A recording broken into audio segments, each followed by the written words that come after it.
কেন্দ্রীয় এজেন্সির জন্য এখন চাকরি, বালি, কয়লা, গরু, এখানে চুরি কিছুটা কমেছে, চুরি করতে পারছে না তৃণমূল এখন সেভাবে। তাই নতুন ব্যবসার নাম SIR। আপনি শুনে ভাববেন যে সন্তুবাবু রাতের বেলায় কি আপনি গল্প করছেন, ঠাট্টা করছেন? আমি বললাম না দাদা, SIR এখন তৃণমূলের বড় ব্যবসা। আমি বলছি না, অধীর রঞ্জন চৌধুরী বলছেন। তিনি বলছেন যে SIR এর নাম তুলে দেব, দাও টাকা, বলছে তৃণমূলের নেতারা। তৃণমূলের নেতাদের এখন বড় ব্যবসার নাম SIR এর নাম তোলা, সেখানে টাকা তুলছে তৃণমূল।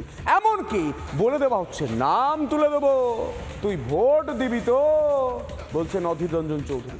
দেখো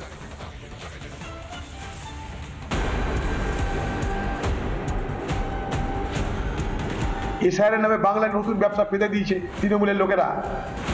একই বললেন কংগ্রেসের দাপুটের নেতা, SIR ফর্ম ফিল আপ করতেও নাকি টাকা নিচ্ছে তৃণমূলের নেতারা। ঠিক কি বলেছেন অধীর রঞ্জন চৌধুরী, আর একবার শুনুন। SIR এর নামে বাংলায় নতুন ব্যবসা পেতে দিয়েছে তৃণমূলের লোকেরা। বুথে বুথে SIR করার প্রক্রিয়ায় নোট খাওয়া চলছে, নোট। উনি নিশ্চয়ই বহরমপুর থেকে বলেছেন, উনি দিল্লিতে একরকম বলেন, বহরমপুরে বলেন।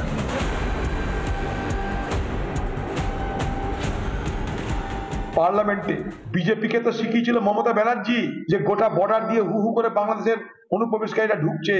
মমতার জ্ঞান নিয়ে বিজেপি পার্টি তৎপর হয়েছিল। আজ দিদি নৌটঙ্কি করছে, নাটক করছে। একসময় সংখ্যালঘুদের ভোট পেত CPM, তখন অনুপ্রবেশের তীব্র বিরোধী ছিলেন মমতা। এই ইস্যুতে সাংসদও সরব হন তিনি। পরে অবশ্য অবস্থান বদলেছেন, SIR এর বিরোধিতা করছেন, আর তার দল তৃণমূল তোলাবাজি করছে বলেই দাবি অধীরের। যারা আসছে সাহায্য নিতে তাদেরকে বলে দেওয়া হচ্ছে SIR এর নাম ঢোকাবো, ভোট দিবি তো। তাদের কাছে ঘুষ নেওয়া হচ্ছে, কোথাও 100 কোথাও 500 SIR এর নাম ঢোকানোর জন্য। কে করছে? তৃণমূল। নতুন ব্যবসা পেতে দিয়েছে SIR এর নামে। একজন গুজরাট থেকে নিয়ে এসে ইউসুফ পাঠান, যে বাংলা বলতে পারে না, পড়তে পারে না, তাকে দিয়ে মমতা ব্যানার্জি মুসলিম কার্ড খেলে অধীর চৌধুরী জিততে পারেননি এই তার রাজনৈতিক দ্বিচারিতার জন্য। তিনি বহরমপুরে এসে তৃণমূলের বিরুদ্ধে বলেন, আবার দিল্লিতে গিয়ে তৃণমূল কংগ্রেসের সঙ্গে ইন্ডি জোটের মিটিং করেন। কংগ্রেস আর তৃণমূলের এই দ্বিচারিতা আদৌ মানবে বাংলার মানুষ? দেওয়ালে পিঠ ঠেকতেই কি ফোঁস করলেন অধীর? অনেক কিছুরই পর্দা ফাঁস করছে SIR। রিপাবলিক বাংলা।